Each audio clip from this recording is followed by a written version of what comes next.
This is not going to be one of my normal videos. We're getting regulated out. I was on a radio interview recently, and they asked me, why are family farms failing? And, you know, I kind of sat there for a minute and I got to thinking, and of course, there's lots of answers that provide or need lots of explanation for this, right? We could go into the way property is taxed, and the way exemptions work. We could go at of course, just the cost of doing business and payroll taxes. We could go on and on and on. But ultimately, a big reason why, and this is one of the reasons I gave, a big reason why family farms fail today is that every time the hierarchy in the family moves on, passes away, the farm gets split by however many people are in that next generation. And so, you know, what grandpa made a living on, let's say it was 1,000 acres, well now, you know, grandson who wants to farm, he has to do it on 200. And then if his son wants to farm, if he's got siblings, well that son's got to do it on 50. And, you know, it just goes on and on and on. And so that brings up estate planning. How do you do it on the farm? What's right and wrong? Or really, what's right for your farm? You know, we sit here and we talk about how important small family farms are. And of course they are, and we should all be supporting them. But it's really hard to have that conversation of where does the land go when someone moves on, because everyone wants to be treated fairly. But it's also, it's tough when you do have someone in the family who wants to continue the farm, or maybe you have multiple people in the family who want to continue farming, and there's people who don't, and of course, oftentimes, they want to cash out. I mean, ultimately, if that's the way the will was written, then they're not doing anything wrong, at least not anything legally wrong. If it's their property, they can do what they want with it.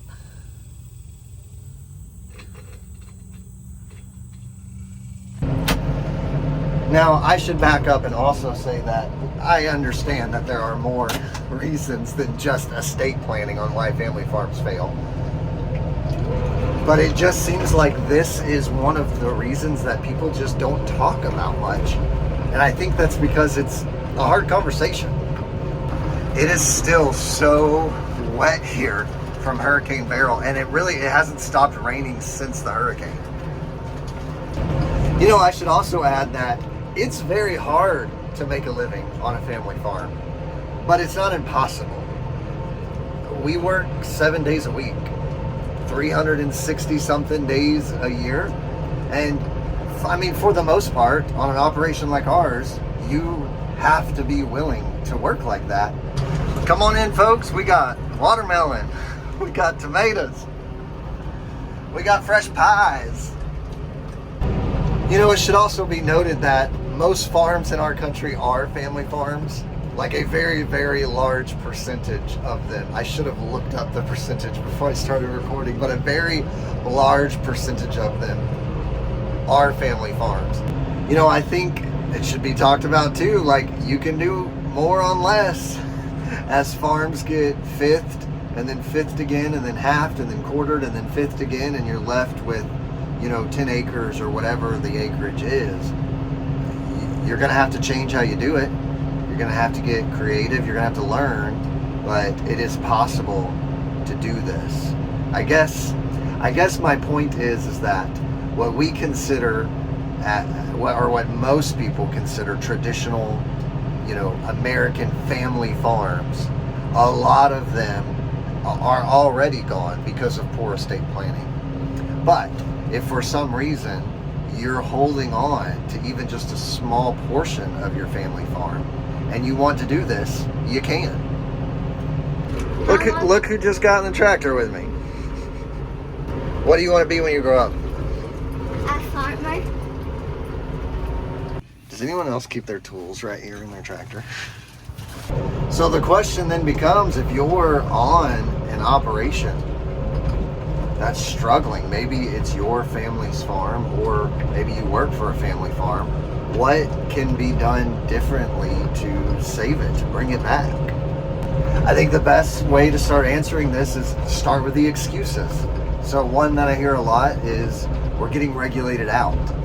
I heard a fruit and vegetable farmer say one time, we got regulated out of business.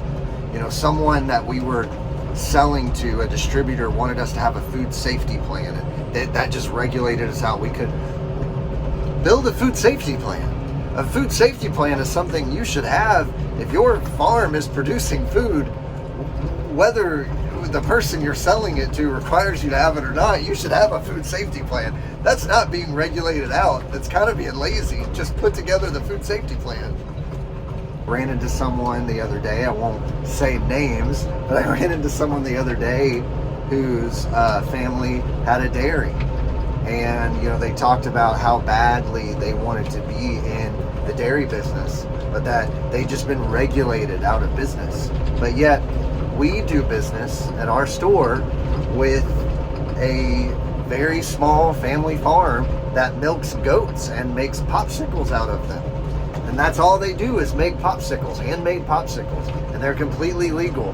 And so if they're not regulated out of business, then you can do that too, right? You may not be farming in the way that you want to be farming. Maybe you can't afford to install infrastructure to be in the, in this mass dairy sector, but you can still be a dairy farmer.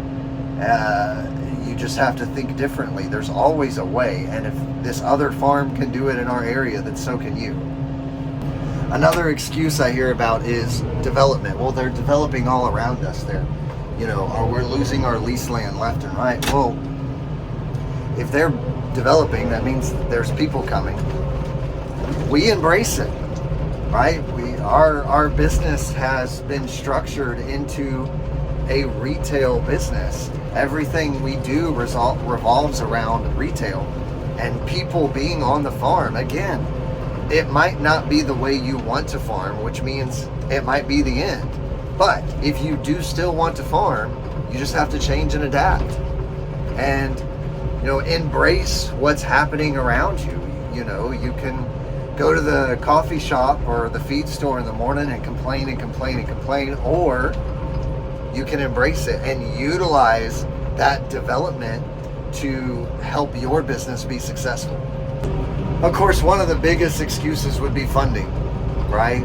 Family farms, essentially just running out of money. But, that in itself it's a business problem. And so, oftentimes when you see family farms, once they start saying, hey, we're out of money, we don't have any other choices, like, it's kind of too late, right? It's just too late. Everything they liquidate goes off to paying debts and whatnot. And so, that money problem has to be addressed well enough in advance. It's really hard to address that problem when it's too late in the game. And again, addressing that problem well enough in advance goes back to that conversation of adapting. You have to adapt and change your business. And unfortunately, for some people, that might mean that, if you can't farm the way you want and you're not willing to change that way, then it's just not in the cards for you. Back on the money thing, I've heard some people say that, their family farm is just struggling so much, and you go back and ask them, well, how, what's y'all's work schedule like? Well, we work Monday through Friday or whatever it is, and that I always address that, like, it's probably going to take more than that. And then the question becomes that if you're only putting in 40 hours a week at the farm, well, you can get a town job. We're so blessed to not have to do that, but that might be the answer for you. You got to go get a job in town, at least until you've made the necessary adjustments on the farm for it to really start working. When I start talking about our work schedule, 7 days a week, 360 something days a year, usually 12-hour days.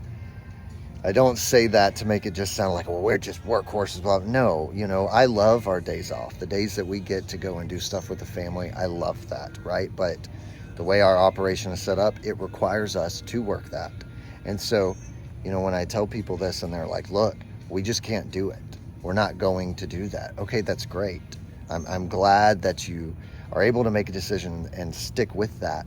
But that also means, again, your options are town job and farm on the side, which is such a great option. Like, it's such a great option. I love hearing when people do that, because they're just doing what they have to do to continue to do what they love.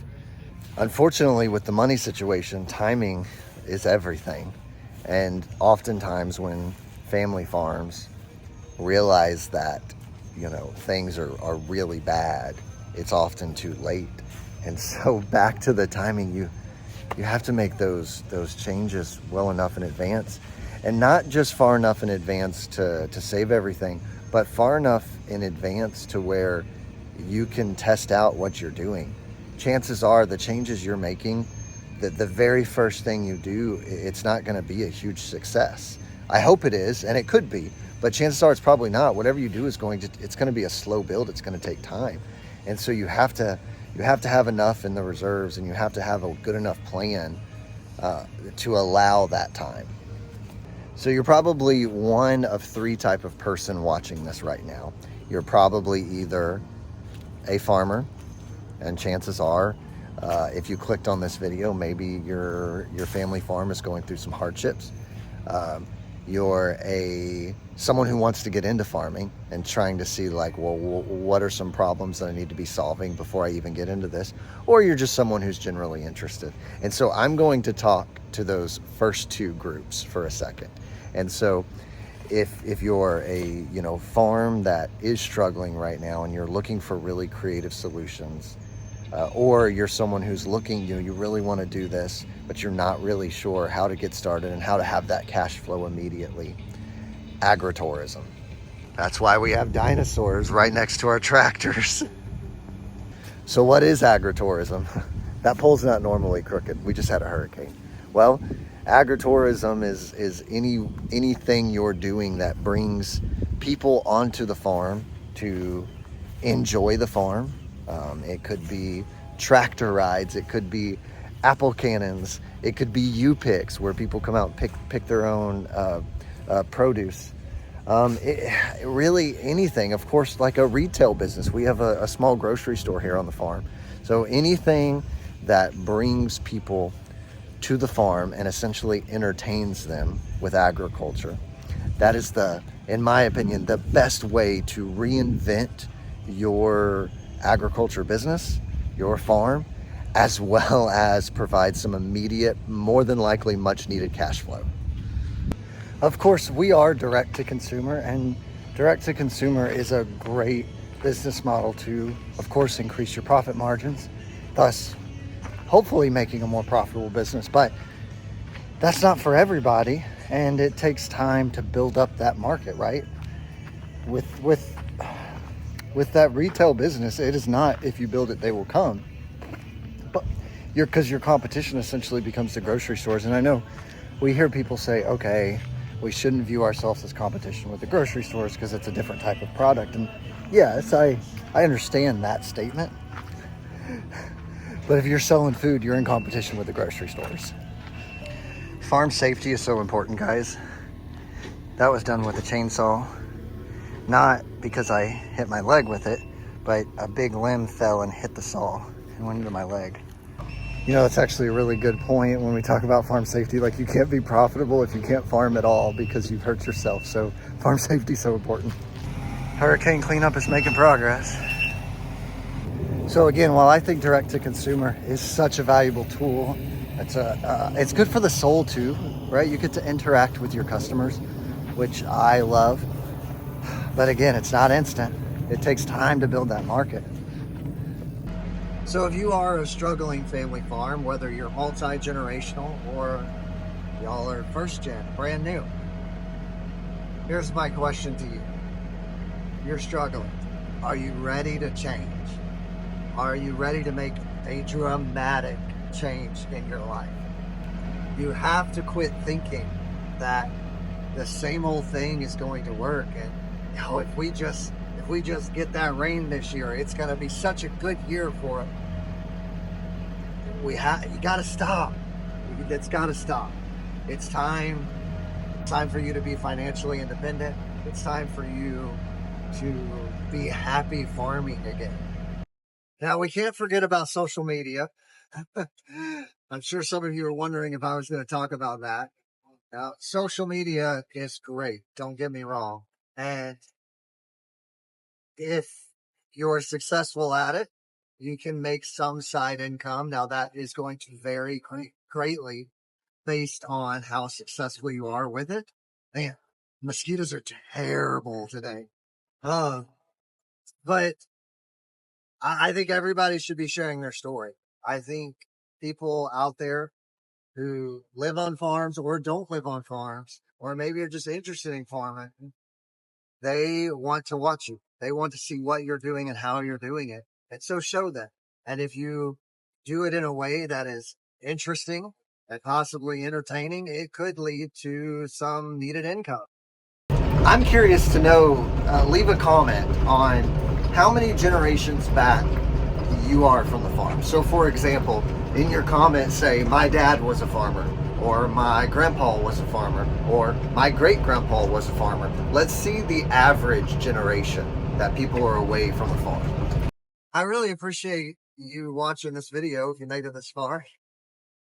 If you haven't already, please remember to hit that subscribe button. And if you're ever in our area, make sure to swing by the farm.